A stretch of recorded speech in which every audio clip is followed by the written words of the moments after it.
Hi everyone, and thanks for watching another episode of Breaking Elegance, where we help you improve your lifestyle with technology. I'm your host, Angel, and today we're going to be talking about this guy. This is the iPhone XS Max. If you haven't already, go ahead and hit that subscribe button below and follow us over on Facebook, Twitter, and Instagram so we can get together on those platforms as well. And let's jump right into this. So this is the iPhone XS Max, a 64GB variant of it. And I needed to get my hands on this device because I really did like the iPhone X, but I wanted a bigger screen, and the bigger battery is definitely a plus. I didn't really care to get anything else other than 64 gig because I think that's enough, at least for me. And the presentation is very similar to the previous generations of iPhones, which is spectacular because Apple knows exactly what they're doing when they're putting these devices together, at least. And you gotta give credit where credit is due. Apple has been doing this for years, and they really totally changed the game when it comes to cell phones. All cell phones now are competing with Apple for looks, and this is no different. This phone is beautiful. It is the gold color, and I never owned a gold phone or gold anything really, but this has changed it for me. I really like how this device looks, and it is almost the perfect color for an iPhone because iPhones to me just scream luxury. Let's see if we can get it on. Yep, we got juice. I just can't stop looking at this thing. It's just so nice. And don't get me wrong, I love my Note 9, but this thing is just a different level of luxury, at least to me, in my eyes. This is my own personal opinion, but let's just see what else we're going to get with this device. Now, not looking too promising. I have a power brick, obviously. You got your non-supercharged, non-fast charging power brick. Come on, Apple. We got our headphones, which are now Lightning. Okay, no more adapter, and it's no longer free, and you might need it, so you're going to need to pay extra for that. None of this is cheap, and they should have included that. A lot of other people have said this, and I agree with them. Like, for what you're paying for, you should at least get a fast charger, and you should get your adapter, because it's, even though it's 2018, and yes, we could get Bluetooth headphones, we kind of need our adapters because Bluetooth isn't all the way there yet, at least if you really know what you're looking for. Now, with that said, this is a great looking device. I don't regret getting it, and let's put it right next to my Note 9. The Note 9 is a little bit taller and a little bit thinner, and the iPhone is a little bit just wider, but I gotta say that the iPhone seems to be, at least in my hands, a little bit more pocketable, and it just makes sense. I really think this device is stunning.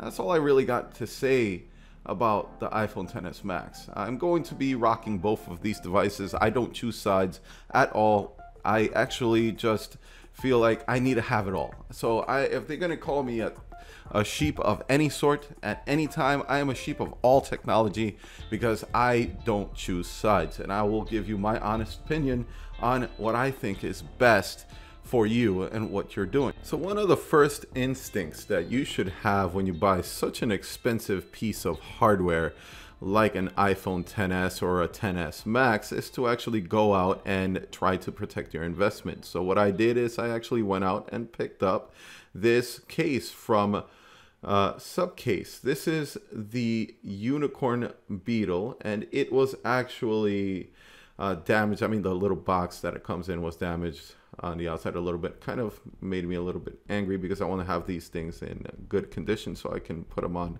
display, but that's not a big deal. Let's get to it. This actually will provide you with, according to them, the perfect grip, which I will find out soon enough, and I will get the scratch resistance on the case, obviously, and it's also going to be shock resistant. It has a dual layer design, and it has the accurate cutouts, which is exactly what I was looking for when I was looking for a case. So let's get this out. You get a little thank you card there, and you also have the case itself. Now, with these things, they always come with like this film inside. Sometimes it might leave a little bit of residue or something when you pull them out.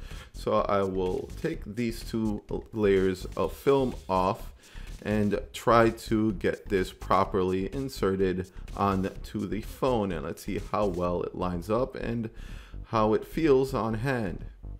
I will be leaving a link in the description below to this case if you're interested. It is pretty nice looking, and I need to take it out because it does have some of that residue that I was talking about before. So let's clean it up a little bit, get this all nice and cleaned up, and put the phone right back in so I can get it to look as nice and pretty and shiny as it should for a brand new expensive phone.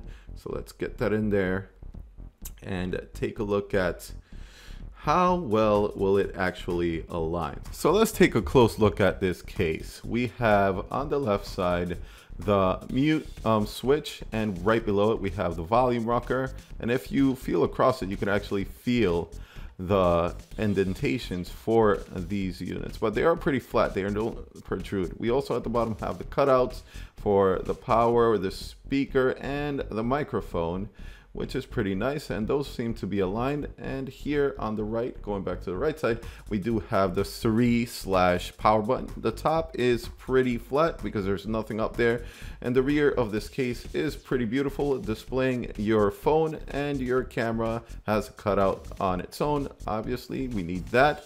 This has like a two-tone to it on the back with that gray and black, and it looks pretty nice with this gold phone, and I can see this looking pretty nice with all three different colors of the actual iPhone XS Max, which are the space gray and the silver color. I can definitely see them both looking pretty good in this case all around. So this does get a thumbs up for me. I do really like this case. I will leave a link in the description below in case you actually want to pick one of these up.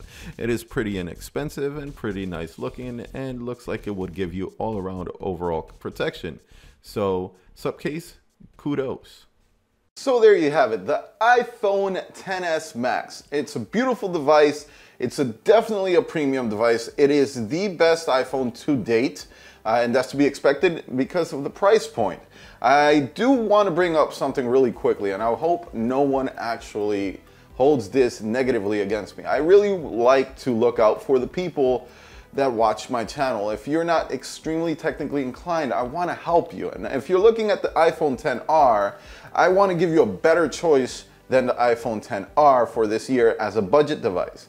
And that would be the iPhone X itself. If you could find one in mint condition, very good condition, if not new, somewhere by any means on Amazon or eBay, wherever, I think it's a better budget phone for a cheaper price than the XR. You're still gonna get the stainless steel, you're still gonna get the premium build quality, you're still gonna get all of the stuff you would get from the XS with a couple of things missing, which would be like this little bit of an upgrade on the camera, a little bit of the upgrade on the processor, really things that you're not really gonna notice. Now what you might notice is that display that they put on the XR. They gave you all this other stuff, these features that you would get on this phone, but then they give you the bad display. And what I mean is, we as humans, we use our eyes to interface with these devices. That's how we communicate with the device. That's how we use the device. Now, if you're gonna go and get this iPhone XR, even though that is their budget device and everybody's fighting about it being the budget device,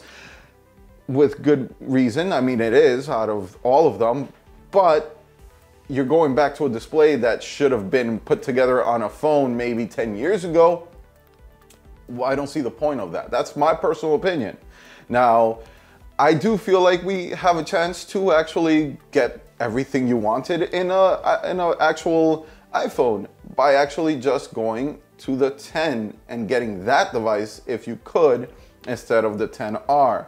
And I feel like if anyone has any little bit of sense, that would be a better choice, even though you're missing out on a little bit of the display. You're going from a 6.1 to a 5.8 on the iPhone X versus the iPhone XR, but that display is stretched out. Your pixels per inch, which you might not care, are stretched out, so that image is not gonna look crispy clean and the best that it could.